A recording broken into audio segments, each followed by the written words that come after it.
Hey everyone, welcome back to Tech AI.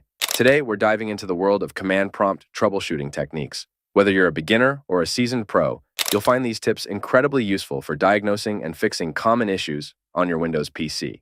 So, grab a cup of coffee and let's get started. All right, the first thing we need to do is open the command prompt with administrative privileges. You can do this by clicking the Start menu, typing CMD, and then right-clicking on Command Prompt to select Run as Administrator.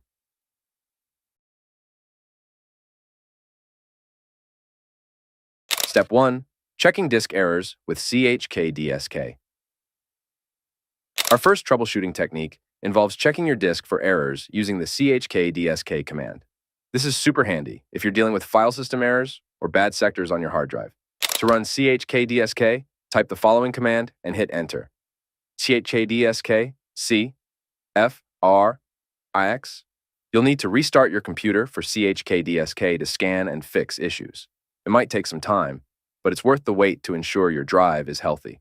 Remember, always back up your data before running chkdsk, as it can sometimes result in data loss if there are significant issues with your drive. Step 2. System File Checker, SFC, scan. Next up is the System File Checker, or SFC, which scans and repairs corrupted system files.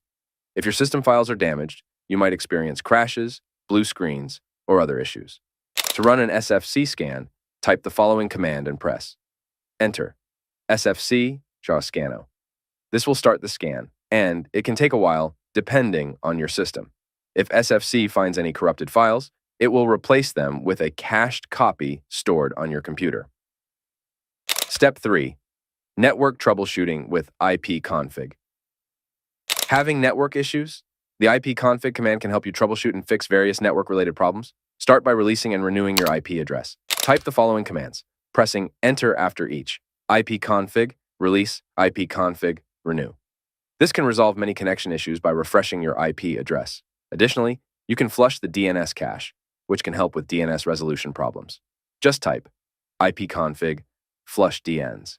These commands are lifesavers when you're dealing with internet connectivity problems. Step 4.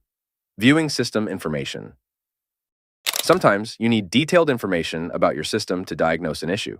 The System Info command provides a comprehensive overview of your system's hardware and software.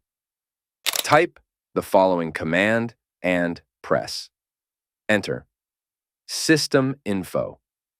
This will give you a detailed report, including your OS version, BIOS version, installed updates, and much more. It's a great way to get a quick snapshot of your system's status.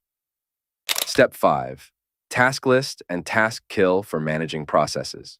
If you're dealing with unresponsive programs or need to manage running processes, task list and task kill are your go-to commands. To view all running processes, type task list. This will show you a list of all active processes and their IDs. If you need to terminate a specific process, use the following command: task kill, PID, process ID, F replace, process ID, with the actual ID of the process you want to terminate. This is extremely useful for closing unresponsive applications without restarting your computer. Step 6. Boot configuration data. Lastly, let's look at BCDedit, which is used for managing boot configuration data. This can be helpful if you're troubleshooting boot issues or need to make changes to your boot settings. To view the current boot configuration, type bcdedit. Be cautious with bcdedit, as incorrect commands can make your system unbootable. Always double-check your commands before executing them. And there you have it, folks. 6 essential command prompt troubleshooting techniques that can help you diagnose and fix common issues on your Windows PC. If you found this video helpful, give it a thumbs up, subscribe to our channel, and hit the notification bell so you don't miss any of our future tech tips and tutorials. Have any questions or need further assistance? Drop a comment below and I'll be happy to help. Thanks for watching, and I'll see you in the next video.